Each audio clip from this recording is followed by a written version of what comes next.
morning and welcome to Eternity Speaks. I'm your host, Reverend Bill Eggleston.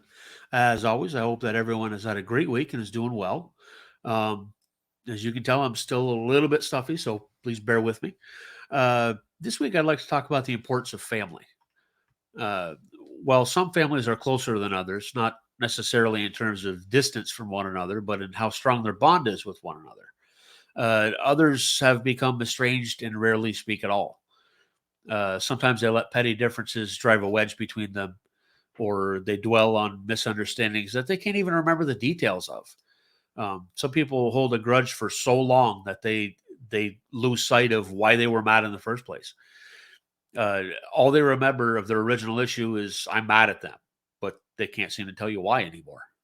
Um, that's a good time to let that go. If you can't even remember why you're mad. This feeling of resentment and hatred can consume a person and affect not only themselves but their families as well. Uh, it affects their children, and when their children know that their parents don't like someone, they in turn don't like them either. Even though, and the saddest part is they don't even understand why they don't like them. All they know is mommy and daddy don't like them, so I don't either. Uh, Hatred and anger is all too often passed on to our children and will affect their relationships that they'll have in the future. It gives them a negative overtone to everything. They become skeptical of everyone. They don't want to open up. They resent people. It's just a bad situation. Uh, Many people would say that they would do anything for their children, yet they doom their future by instilling a negative attitude toward others, even family members. Um, some people they've got that aunt or that uncle that they can't stand, and they're the outcast, and they're always putting them down. They can't ever do anything right, and children pick up on that. They'll end up not liking them either. It's a vicious cycle. um, Kids are sponges. They watch everything their parents do. They emulate everything they do. They listen to them. They become their parents in the end. So the best thing you could do is to try to be the best role model you can. Um, Learn to understand one another and get along with one another. Um, if you love your children, and I know that you all do, why not start them off on a positive note? First and foremost, teach them about God. Teach them about the Bible. Uh, teach them the stories. Read the Bible to them. Just let them absorb that and learn from it. Teach them to get along with one another. Teach them to respect not only their elders but everyone around them as well. Teach them to have self-respect, not to the point of becoming self-absorbed, of course, but in knowing their value and the fact that they're important in the world. They have a place. They're supposed to be here. Um, Teach them the importance of family and friendship, and to remember that family isn't necessarily restricted by bloodline. Friends often become family by association. I have friends myself that I consider family. I would do anything for them, just as I would my own family.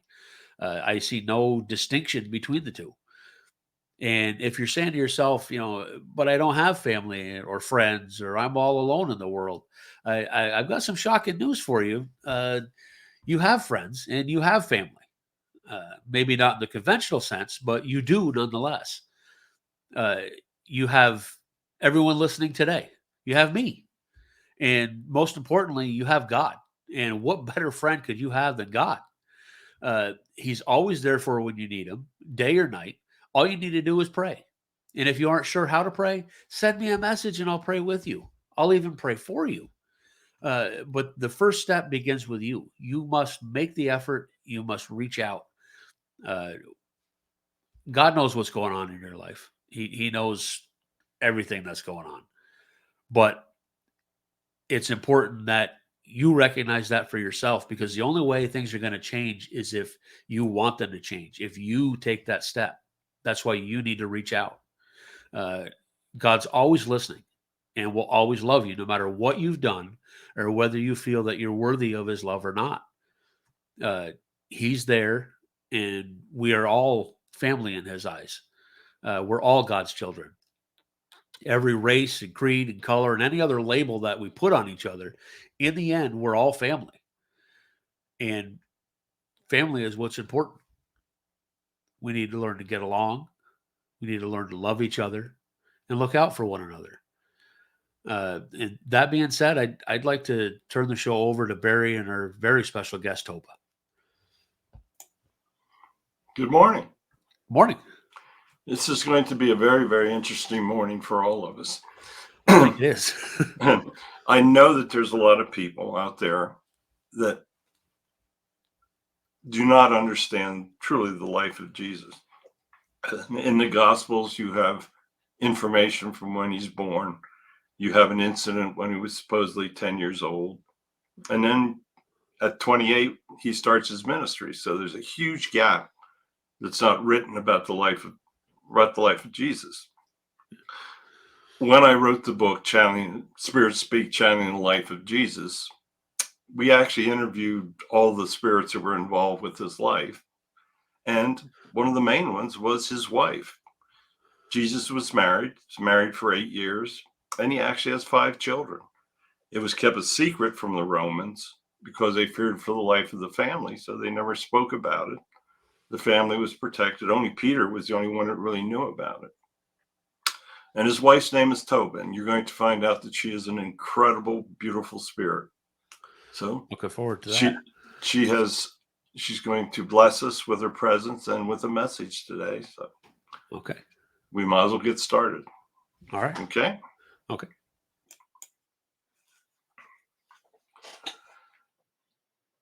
Hello, everybody. I want to thank you for allowing me to speak to you today.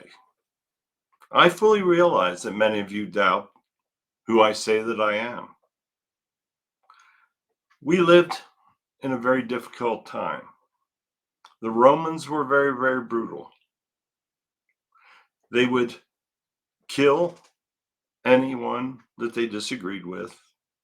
Life really didn't mean anything to them because they didn't truly understand the facts of heaven. Keep in mind that my husband was the first to speak of how heaven really was. There was no Christianity before my husband walked the earth. He was an incredible individual. I cannot tell you how wonderful it was to be with him. He never showed anger, never showed hatred, always spoke that we needed to love one another and get along. He lived a normal life up until the time came that he had to leave me and begin his ministries. He did many things in that life. He did some traveling. He did not go that far from home. He stayed in the Mediterranean area. He traveled so that he could see the suffering of the people. He had been sent back to give the people a message of the true pathway to heaven. When I first met him, I knew that he was incredibly special. He had just come back from his travels. He was a young man. He was handsome. And when I looked into his eyes, I knew that he was very, very special. He was incredible. I fell in love with him right away, and I knew that I wanted to marry him. Just the same as many of you out there see the person that you fall in love with and want to marry them.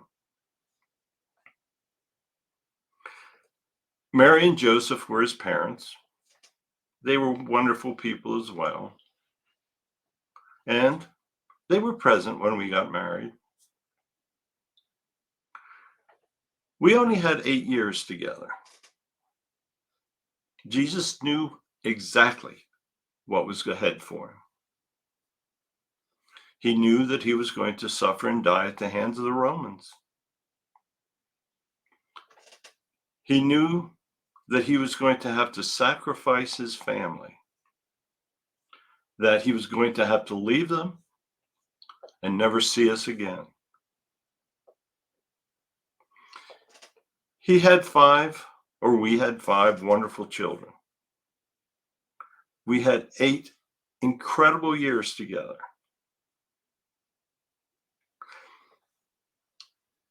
The time that I managed to spend with him was indescribable. Yes, I'm still with him over here in heaven. I've been with him in many other lifetimes. Because you see, there are many other planets where people follow the words of God, and we've served him on those planets. We knew when we came back as humans that it was going to be a very, very difficult journey. My husband knew that it was time that humans were told about the one God and that they were told about the pathway to heaven. He knew that he wanted to bring them a very, very simple message. Once he started his ministries, I never saw him again. It broke my heart, but I knew. He told me that it would not be long that we'd be together once again in heaven.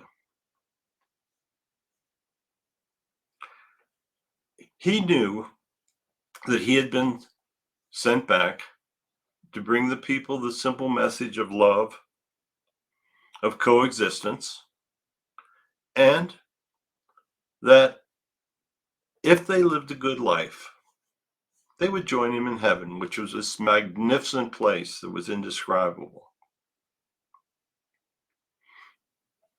Heaven truly is indescribable. I wish that we could explain to you just how wonderful it was that you could understand, but you can't. Humans cannot understand the indescribable beauty of heaven. There are things here that you have no words for. There's no way your mind can comprehend the glory that you will find when you pass and join us in this wonderful heavenly place that surrounds you. I want you to know that love is the answer. When I walked the earth with my husband, I loved him with every inch and ounce of my body. I knew how special he was. Now, he never told me the whole story, that he really was the Spirit of God that had come back in human form. He told me that he had been sent back to lead the people to a lifestyle that would create a wonderful way for them to live, to find happiness, and in the end, when their final days arrived, that they would return to heaven and that they would rejoin their lost family members and that they would exist in a place that was indescribable. My husband did what he knew he had to do. We were friends with others that had been sent back. John the Baptist knew my family well. We were friends. John knew what he had to do. He had to be instrumental in showing my husband through baptism the way that his soul would be cleansed of the past and that he would begin this mission that no one had ever been on before. Many people ridiculed my husband.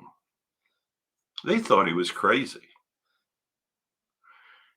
They thought that he could not possibly be speaking the words that were coming from his mouth. But he showed them.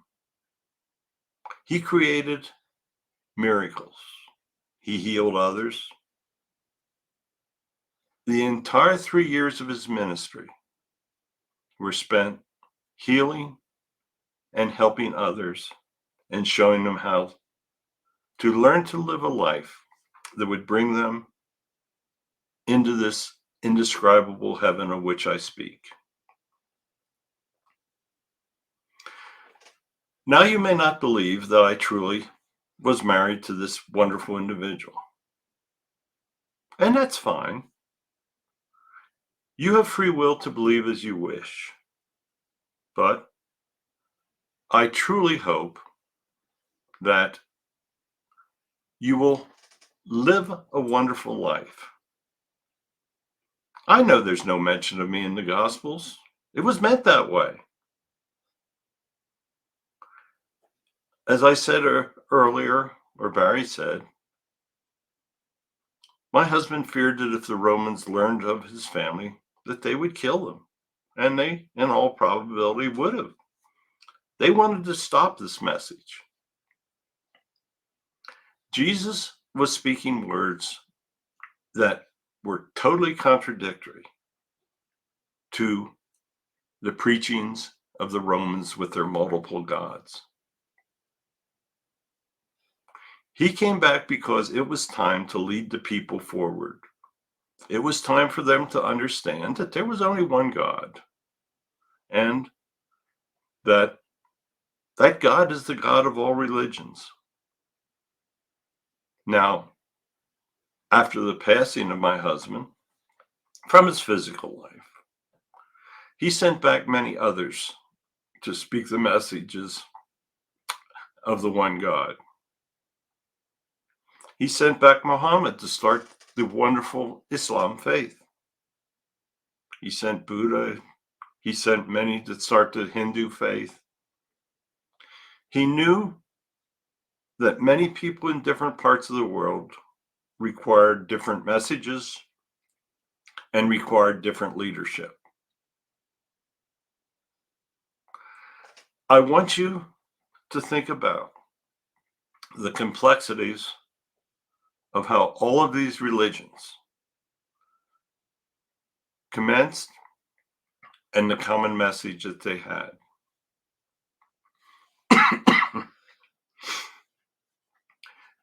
God knows everything. He knows that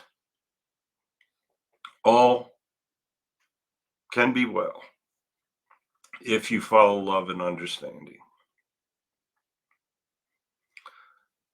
So today, you've learned a lot about me.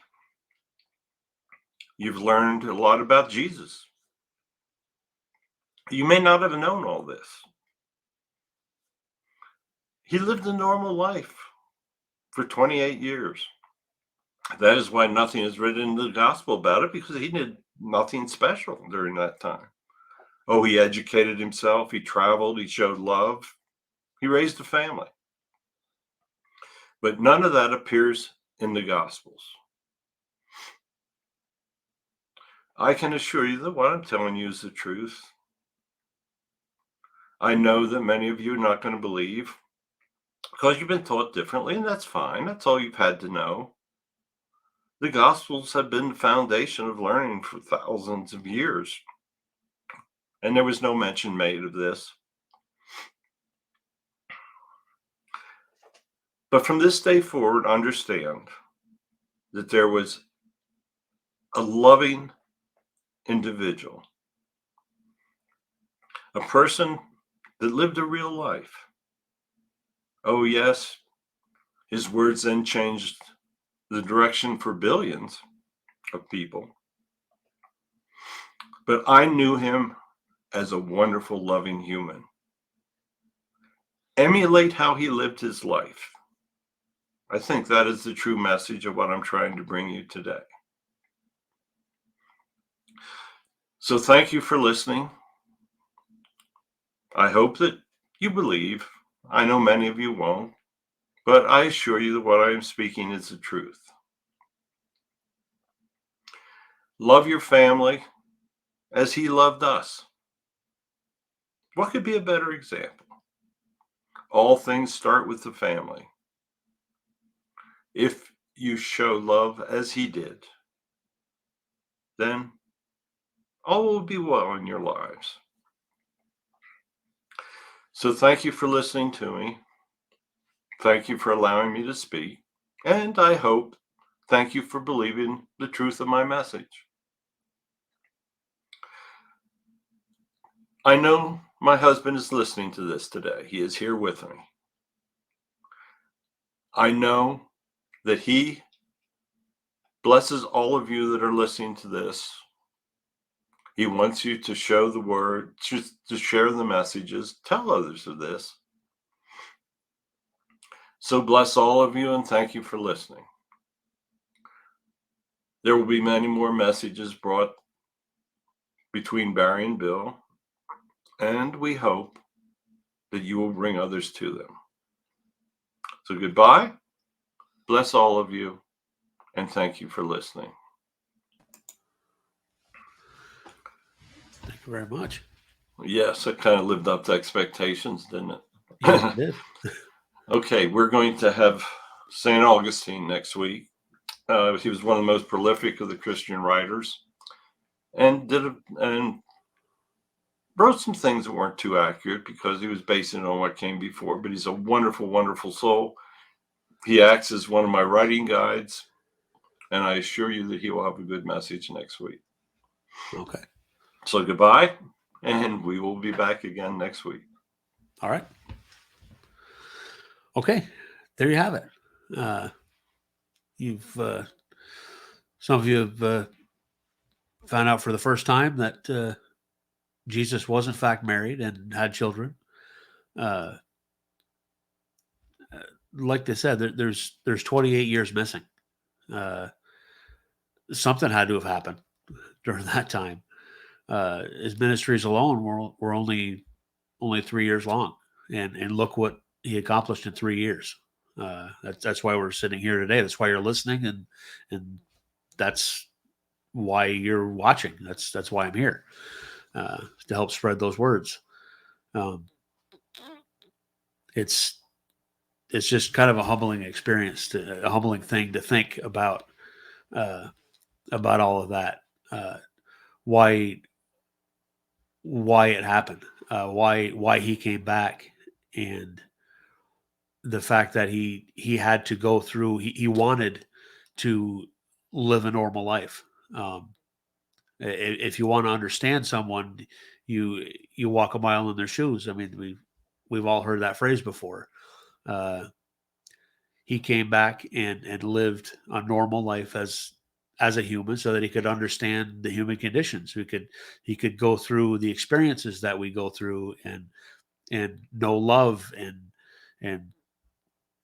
and know how it works for us. He know our side of it. He can feel pain and feel love and fear and everything. He can go through the whole experience, that we go through. Uh, there's not really a whole lot much to say about that after a message like that. Uh, so I'm not even going to try. I've got I can never, like I always say, I've never written anything for this part of the show, because there's no way to stay on topic with something I might have written after the message. It's always very emotional for me to hear everything, and when someone comes through like that, especially someone like Toba coming through. Uh, but like I had said in the earlier part of the message, if you're feeling alone, if you need a friend, or you need someone to speak to, or you're not sure how things work, or you're afraid, or reach out to us. There's plenty of people on the Facebook page. You can reach out to me. You can message me, email me. Uh, go to the website, eternity-speaks.com, and you can ask questions there. You can watch all of these videos on YouTube. You can always reach us through Facebook. And don't be afraid to reach out if you got questions. That being said, looking forward to next week when we speak to St. Augustine. I'll be doing a little research on his work to kind of get a better feel for it, better feel for who he was, and to kind of help. I'm sure he'll help me write the sermon for next week also. And that being said, go forth and spread the word, and God bless.